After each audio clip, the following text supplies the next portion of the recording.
After my mom had brought me to a train station, I stepped into the train with one large pack of clothes. When I got out in a completely different foreign city, I took the taxi, and 30 minutes later I stood in front of this giant mountain with a Buddhist monastery somewhere at the top, which I could not see because it was raining like shit. When I got to the monastery, I was completely soaked by the rain. But I saw a monk standing outside the monastery.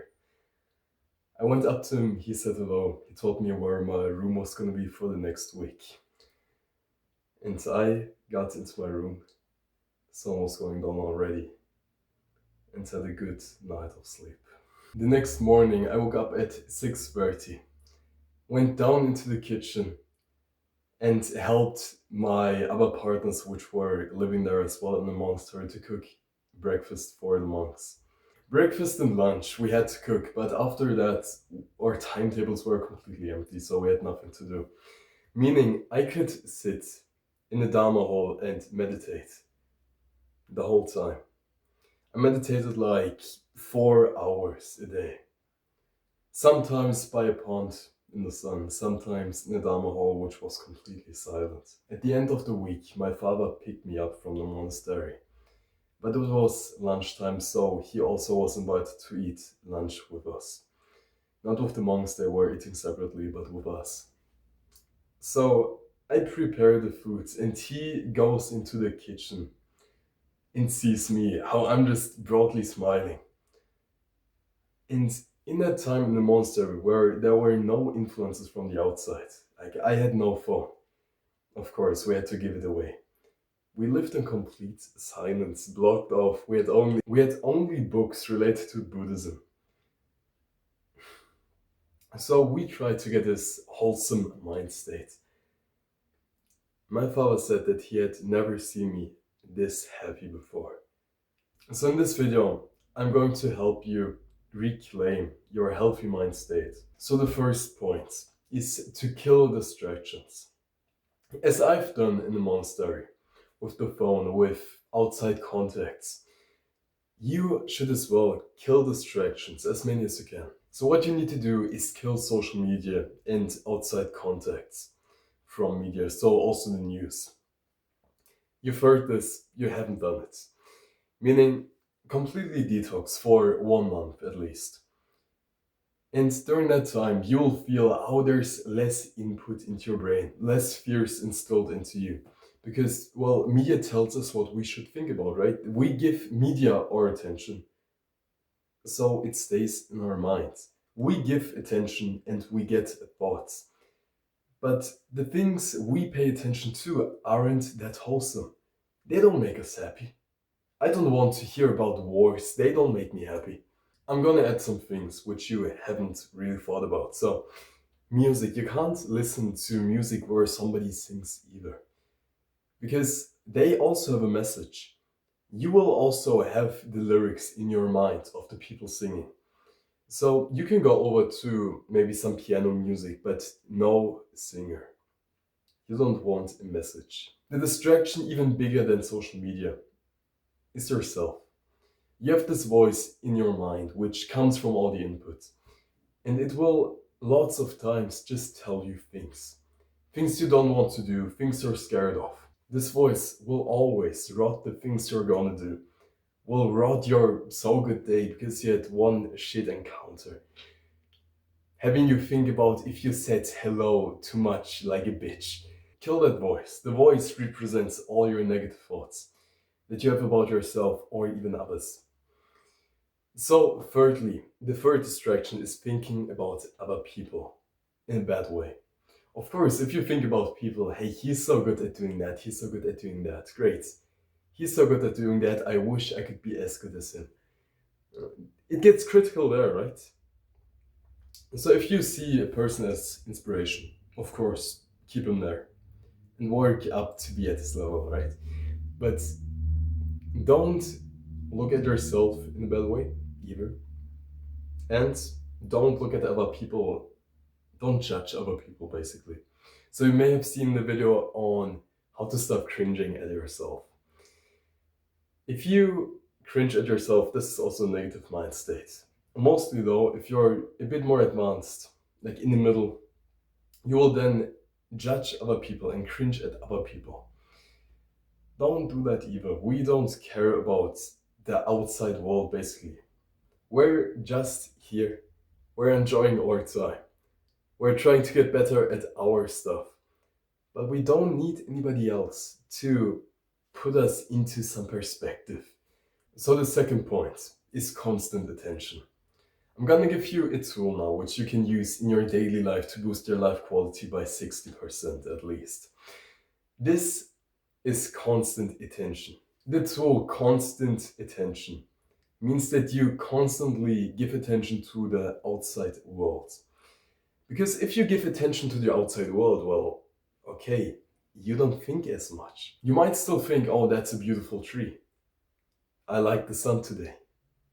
And that's positive because this accumulates more positive mind states into you. If you think more positive thoughts, these thoughts will also click on naturally. Because basically, we have two kinds of thoughts. The one kind of thought is something that just comes up. We don't really think about it, we don't want it to come up, but it comes up through our brain.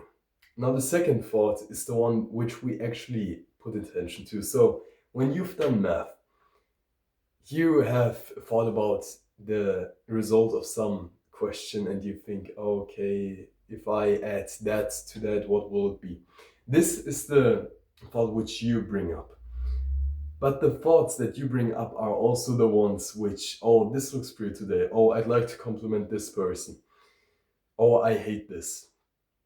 You don't want to have negative constant thoughts, only positive ones. So the more amount of thoughts that you have of either positive or negative things will directly correlate to your unconscious thoughts. Meaning that, okay, you think positive thoughts consciously a lot, you will have more unconscious thoughts. Things that you didn't realize on a conscious level, but just get. The less conscious negatives you have, the less unconscious negative thoughts you will have. And this lays the base for, okay, keep this concept in mind because it's really important to bring down negative thoughts and just boost happy ones, which you will want to boost your life quality. So we're gonna do an actionable step right now. Look around your room. Name 5 things which you are grateful for.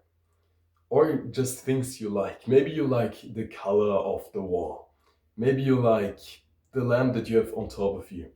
Maybe you just like sitting in a chair. With thinking these conscious thoughts. Like, do it 5 times a day. Just 5 things on the fly which you see and like, which you are grateful for. Think these consciously. And I promise to you, your negative thoughts will go down. And the unconscious positive thoughts will go up.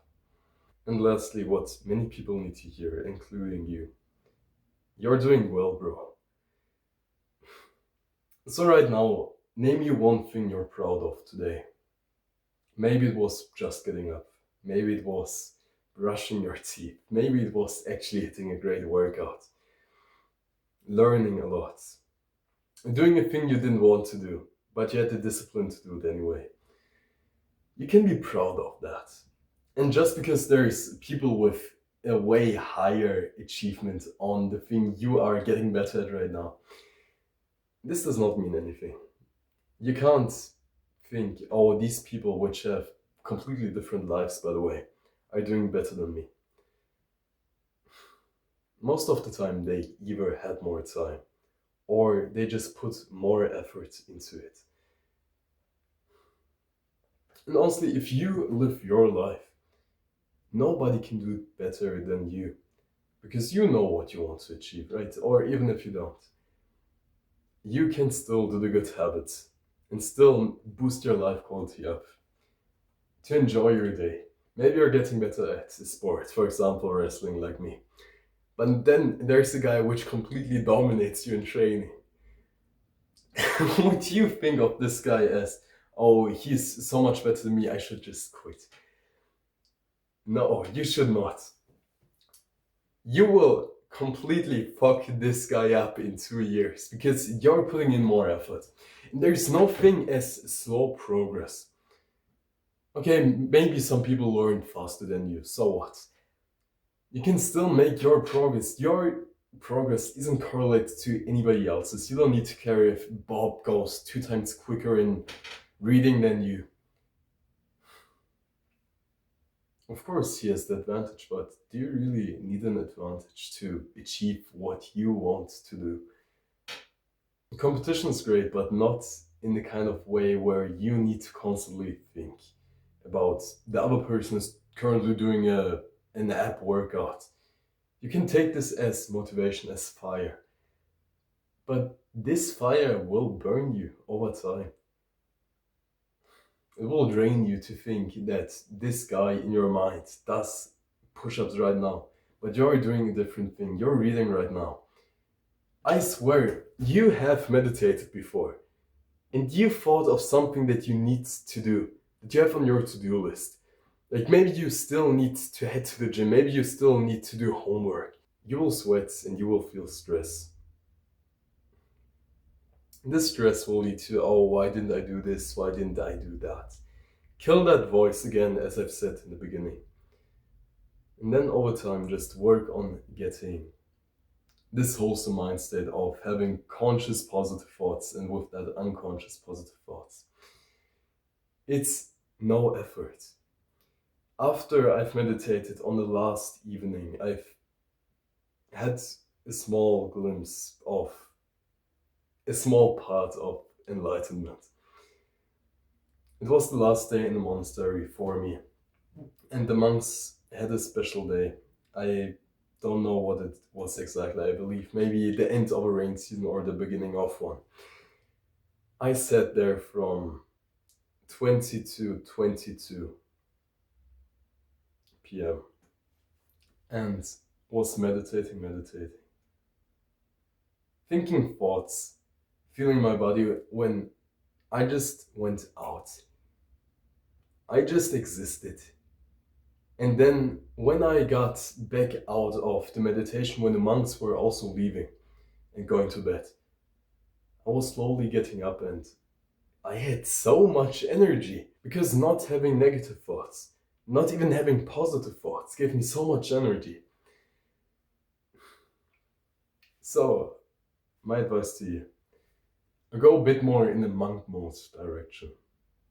And the rest I've told you. You have the tools to reclaim and heal your mind.